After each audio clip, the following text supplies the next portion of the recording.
मैं आ गया हूँ that time I got reincarnated as a slime के सीजन 4 AKA लाइट नॉवल के एक्सप्लेनेशन पार्ट 2 को लेके, जहां मारियाबेल और वेस्टर्न नेशंस रिमेरू और टेम्पेस्ट को अपने एडवांटेज के लिए यूज करना चाह रहे हैं। जहां किंगडम ऑफ शेल्टेरोजो के राज परिवार में आज से 10 साल पहले एक अदरवर्ल्डर का जन्म होता है, जो अपने प्रीवियस लाइफ में यूरोप की एक पावरफुल रूलर थी, जिसने लोगों के घर को जला के और फैमिलीज को बर्बाद करके खुद इकोनॉमी को अपनी मुट्ठी में ले लेती है। लेकिन उसके ड्रीम्स पूरे होने के पहले ही वो मर जाती है और फिर वो इस वर्ल्ड में रीइंकार्नेट होती है as a youngest child of Rojo family, जो कि वेस्टर्न नेशंस को शैडोज से कंट्रोल करते हैं। और ये दुनिया मॉन्स्टर्स एंड और भी बहुत तरह के जानवरों से भरा हुआ है। और ऐसे ही एक वर्ल्ड में कमजोर ह्यूमंस को जिंदा रहने के लिए एक साथ आना बहुत ही ज्यादा जरूरी है। और इसी कारण से और इसी प्रिंसिपल के ऊपर ही बनाया गया है काउंसिल ऑफ द वेस्ट। और जिस इंसान ने इस काउंसिल का स्थापना किया था वो और कोई नहीं बल्कि खुद रोजो फैमिली का हेड ग्रैनविल रोजो था। और ये अदर वर्ल्डर है मारियाबेल। एंड जैसे कि मैंने अपने टाइम ट्रेवल वाले वीडियो में बोला था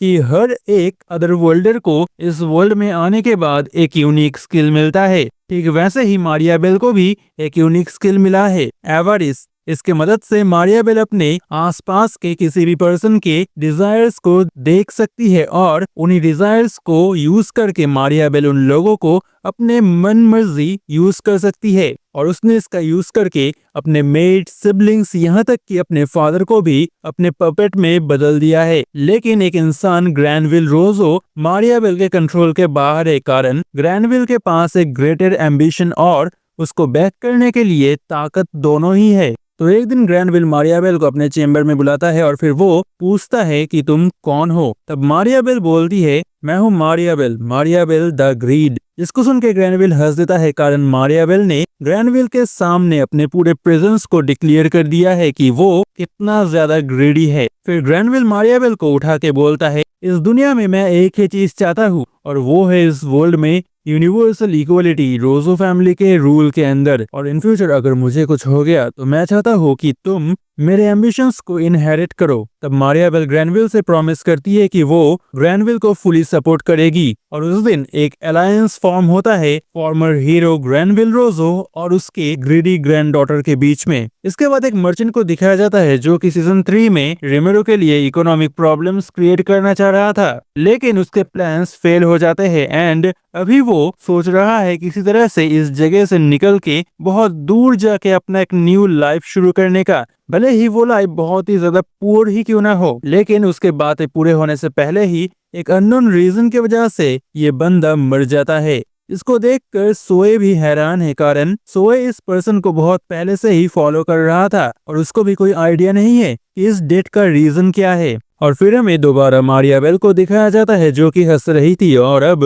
वो रिमेरो के अगेंस्ट एक्शन लेने वाली है। और नेक्स्ट सीन में हमें यूकी और 5 एल्डर्स में से एक जोहान रोस्टिया को दिखाया जाता है, जो कि डीमन लॉर्ड रिमेरो के बारे में बात कर रहा था। जहां जोहान बिल्कुल भी खुश नहीं है, कारण ग्रैनविल रिमेरो को एज ए ऑब्स्टिकल देख रहा है और यूकी के लिए भी रिमेरो को डिफीट करना पॉसिबल नहीं हो रहा है। और ये चीज जोहान के लिए बहुत ही ज्यादा फ्रस्ट्रेटिंग हो रहा है। लेकिन फिर भी जोहान एक और बार यूकी को बोलता है, क्या तुम अपने बातों को यूज करके रिमेरो के गुड साइड में नहीं जा पाओगे? तब यूकी बोलता है, यहाँ हम एक डीमन लॉर्ड के बारे में बात कर रहे हैं एंड मैं अभी मरना नहीं चाहता हूँ। और वैसे भी अभी टेम्पेस्ट एक पावर हाउस बन गया है, उनके पास ओनी और इवन डीमंस भी है। और सबसे भयानक चीज स्टॉर्म ड्रैगन वेल्डोरा भी उनके साथ है। वैसे यहाँ ओनी वर्ड से इनको समझाया जा रहा है। और तभी पीछे से मारियाबेल रूम में एंटर करती है और बोलती है, तुम सही कह रहे हो, यहाँ हमारे अगेंस्ट स्टॉर्म ड्रैगन ही सबसे बड़ा थ्रेट है, कारण खुद ग्रैनविल ने अपने टाइम पे इस ड्रैगन के रैम्पेजेस को देखा था,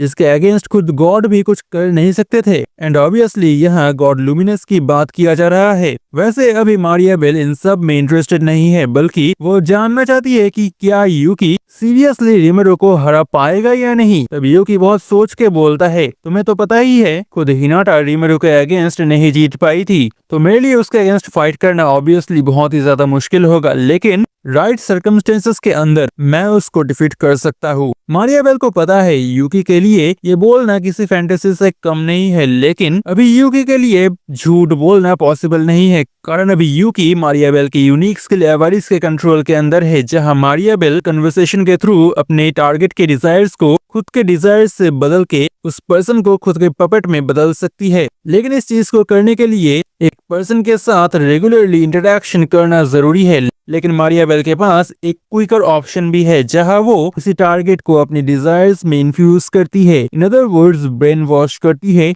लेकिन इसमें थोड़ा रिस्क है, कारण अगर किसी वजह से एक अटेम्प्ट फेल हो जाता है तो मारियाबेल मर भी सकती है, खासकर स्ट्रॉन्ग ओपोनेंट्स के खिलाफ। लेकिन मारियाबेल फाउंडर्स फेस्टिवल में रीमरू के डिजायर्स को देख के हैरान है, कारण उसको लगा था कि रीमरू एक ग्रीडी मैन है, लेकिन उसके डिजायर्स देख के ऐसा लग रहा है कि उसने अभी तक जितना भी कुछ अचीव किया है, चाहे तो वो सब कुछ छोड़ भी सकता है। यही मारियाबेल के लिए बहुत ही ज्यादा फ्रस्ट्रेटिंग है कि इतने वीक इंटेंशन को लेके कैसे ये डीमन लॉर्ड उसके हंटिंग ग्राउंड में उसको ही चैलेंज करने के लिए आया है। कारण मारियाबेल और ग्रैंडविल के वर्ल्ड पीस के प्लान का फुल स्टेप है वेस्टर्न नेशंस के हर एक कंट्री में अलग अलग एक्सचेंज रेट के साथ करेंसी को इंट्रोड्यूस करना, और ये एक्सचेंज रेट डिपेंड करेगा कि वो कंट्री कितना ज्यादा इन्फ्लुएंशियल और वैल्यू ऐड करता है वर्ल्ड में। और इन सब चीजों को कंट्रोल करेंगे काउंसिल ऑफ द वेस्ट और 5 एल्डर्स।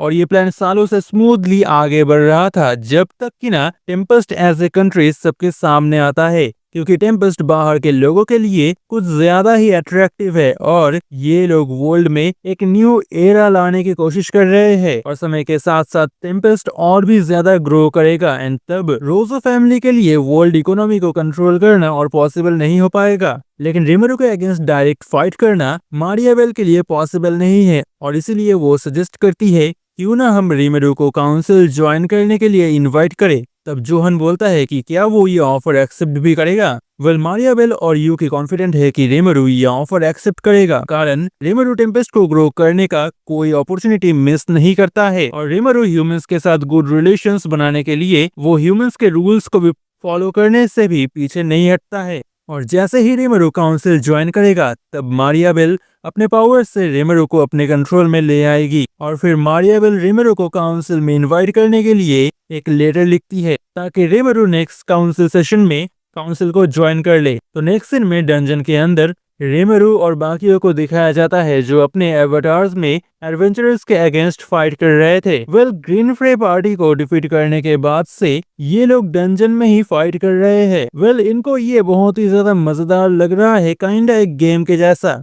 वैसे जो भी हो, इन दिनों डंजन में बहुत ही ज्यादा लोग आ रहे हैं, जिसका एक रीजन मासायुकी की पॉपुलैरिटी भी है, और रीमरू इस पॉपुलैरिटी का फुल फायदा लेते हुए टाउन के चारों ओर टीवी के जैसे दिखने वाले स्क्रीन्स इंस्टॉल किया है, जहां मासायुकी के एपिक एडवेंचर्स को बार बार प्ले किया जा रहा है। इसको देख के नए नए लोग आ रहे हैं एंड इंस्पायर होके वो डंजन को चैलेंज कर रहे हैं, और फिर रीमरू और बाकी लोग उनको डंजन में धो रहे हैं। रियली फन और बिजनेस दोनों एक ही साथ बहुत अच्छा चल रहा है। और ऐसे ही एक दिन ये चारों मिल के बात कर रहे थे, तब मलीम बोलती है कि उनको लोअर फ्लोर्स में जाना चाहिए, लेकिन तब उनको याद आता है उन्होंने एक बार ऑलरेडी फ्लोर 50 को चैलेंज किया था एंड वो बहुत ही बुरी तरह से हार गए थे। और फिर बातों बातों में ही अचानक से शूना रीमरू के साथ कांटेक्ट करती है। असल में फ्रे टेम्पेस्ट में आई है मलीम को वापस ले जाने के लिए, कारण मलीम ने फ्रे के दिए हुए असाइनमेंट को ना करके टेम्पेस्ट में चली आई थी, और अब उसके पास बोलने के लिए कोई एक्सक्यूज भी नहीं है। और रीमरू वेल्डोरा रामिरेस सब एक साथ मिलके बोलते हैं, मलीम तुम्हें काम करके आना चाहिए था, अगर हमें पता होता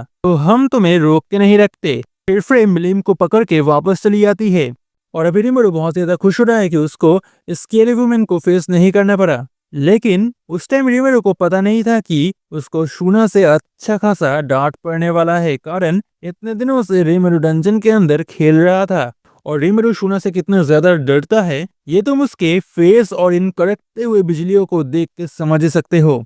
दूसरी तरफ वेस्टर्न नेशंस आने वाले काउंसिल सेशन के लिए तैयार हो रहे हैं, जो सेशन हर मंथ एक बार होता है, जहां हर एक मेंबर नेशन से रिप्रेजेंटेटिव्स आते हैं किंगडम ऑफ इंग्लाशिया में। और इस बार के सेशन का टॉपिक है टेम्पेस्ट। इस वीडियो को बनाने में मुझे बहुत प्रॉब्लम्स का सामना करना पड़ा, एंड कहीं ना कहीं उसके ही वजह से इस वीडियो का लेंथ थोड़ा सा छोटा हो गया। एंड Q&A वीडियो भी आएगा, थोड़ा वेट करना पड़ेगा लेकिन आएगा ज़रूर। वैसे तुम हमारे डिस्कॉर्ड को ज़रूर ज्वाइन करना, जहाँ पे तुम चिल मार के सबके साथ चैट कर सकते हो एंड लाइट नॉवेल्स, एनिमे बहुत कुछ तुम्हें वहाँ पे मिल जाएँगे। लिंक इन डिस्क्रिप्शन, जाओ ज्वाइन कर लो अभी।